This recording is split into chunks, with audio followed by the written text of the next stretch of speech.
Praise Lord. आज का सवाल है, क्या मैं बाइबल पर भरोसा कर सकता हूँ? ये बहुत ही महत्वपूर्ण और गहराई वाला सवाल है।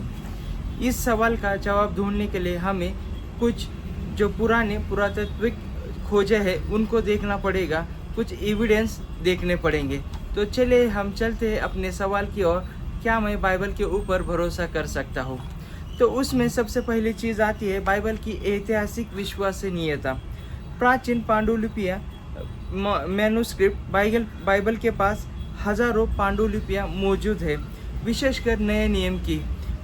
इसकी तुलना अगर अन्य किसी भी प्राचीन ग्रंथों के साथ की जाए तो ये बाइबल के कहीं अधिक प्रमाण से ये पांडुलिपियाँ हमें नए नियम की मिल सकती है। बाइबल कहीं अधिक प्रमाणित रूप से संरक्षित पाई जाती है। Archaeological evidence. बाइबल में वर्णित कई स्थान, शहर, व्यक्ति आज पुरातत्विक खोजों में द्वारा प्रमाणित हो चुके हैं और मिल भी चुके। उदाहरण के लिए देखेंगे दाऊद राजा, हित्ती और बेथलेहम जैसे शहर। भविष्यवाणियाँ। पुराने नियम में सैकड़ों साल पहले मसीह के जन्म की, मृत्यु की और पुनरुत्थान की भविष्यवाणियाँ कई बार की गई है। यशायाह का 53वां अध्याय, मीका का 5वां अध्याय 2 वचन, भजन संहिता का 22वां अध्याय जो यीशु मसीह में पूरी हुई है। ये दर्शाता है कि ये पुस्तक केवल मनुष्य द्वारा नहीं लिखी गई, बल्कि परमेश्वर की प्रेरणा से ये पुस्तक जो हम बाइबल कहते हैं ये लिखी गई है। सुसंगति। इसकी कंसिस्टेंसी देखेंगे। बाइबल 1500 वर्षों में 40 से अधिक लेखकों के द्वारा लिखी गई है और ये भी अन्य तीन खंडों में लिखी गई है और 3 भाषा में भी लिखी गई है। हिब्रानी, आरामी और यूनानी में लिखी गई है। फिर भी इसका संदेश एक ही है, उद्धार और परमेश्वर की योजना। यह एक अद्भुत बात है क्योंकि इतने वर्षों में 40 से अधिक लेखकों के द्वारा अलग अलग महाद्वीपों में इसे लिखा गया है। फिर भी इस किताब में सुसंगतता मिलती है और ये किसी भी अन्य किताब में हमें देखने को नहीं मिलती। यह बहुत बड़ी बात है कि इस किताब की, बाइबल की कंसिस्टेंसी और सुसंगतता बहुत ही प्रमाणित है। कार्यशक्ति। बाइबल केवल एक ज्ञान की पुस्तक नहीं है, ये जीवनों को बदलती है। अगणित लोगों ने अपने जीवन में शांति, क्षमा और उद्देश्य और नया जीवन अनुभव किया है और करते हैं। जब वे बाइबल के अनुसार चलते हैं तो इसका प्रभाव केवल व्यक्तियों तक नहीं बल्कि पूरे समाज तक फैलता है। शिक्षा, अस्पताल,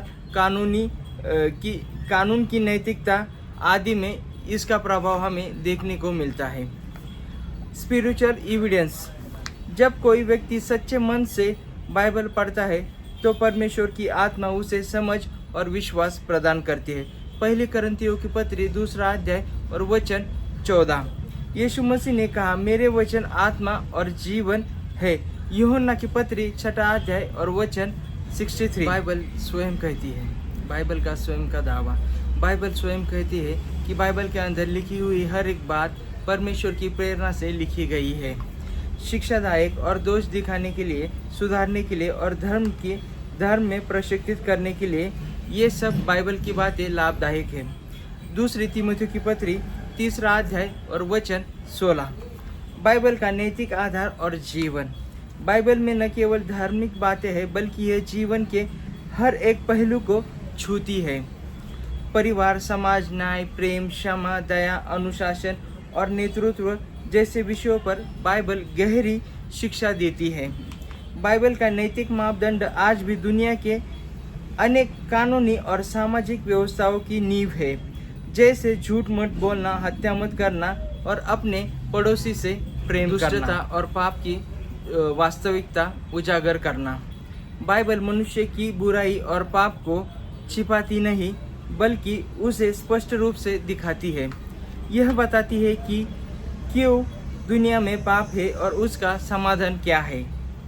यह किसी भी अन्य धर्म ग्रंथ से कहीं अधिक ईमानदारी से मनुष्य की कमजोरियां और परमेश्वर की पवित्रता को सामने रखती है। सांस्कृतिक स्वतंत्रता।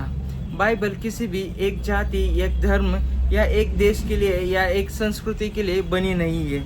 ये हर एक युग के लिए, हर एक मनुष्य के लिए बाइबल बनी है। बाइबल हर एक स्थानों पर जीवनों को बदल रही है। इसकी सार्वभौमिकता इस बात का प्रमाण है कि ये किसी भी मनुष्य की रचना नहीं, बल्कि ये परमेश्वर की ओर से है। विरोध और आलोचना के बाद भी इसका अस्तित्व आज भी टिका हुआ है। बाइबल को रोका गया, जलाया गया, इसको नष्ट किया गया, फिर भी इसका अस्तित्व आज सबसे ज़्यादा है। आज ये दुनिया की सबसे ज़्यादा पढ़ी जाने वाली और सबसे ज़्यादा अनुवादित किए जाने वाली पुस्तकों में से पुस्तक है। इसे एक अद्भुत चमत्कार है कि जिसको सबसे ज़्यादा सताया गया, आज वही बाइबल सबसे ज़्यादा फैली है। निष्कर्ष, बाइबल के ऊपर भरोसा किया जा सकता है क्योंकि इसका ऐतिहासिक आधार मजबूत है और इसकी भविष्यवाणियाँ सटीक है। यह सुसंगत है और ये आत्मिक गहराई हमें समझाती है और आत्मिक रूप से गहन है। यह नैतिक रूप से ऊंची शिक्षा देती है। यह पाप और मुक्ति की, उद्धार की सच्चाई को प्रकट करती है। यह हर एक संस्कृति और हर एक समय के लिए प्रासंगिक है। यह हर विरोध के बाद भी आज भी बची हुई है। यह व्यक्तिगत जीवनों को बदलती है और यह जीवित परमेश्वर का आत्मिक वचन है जो जीवित परमेश्वर है।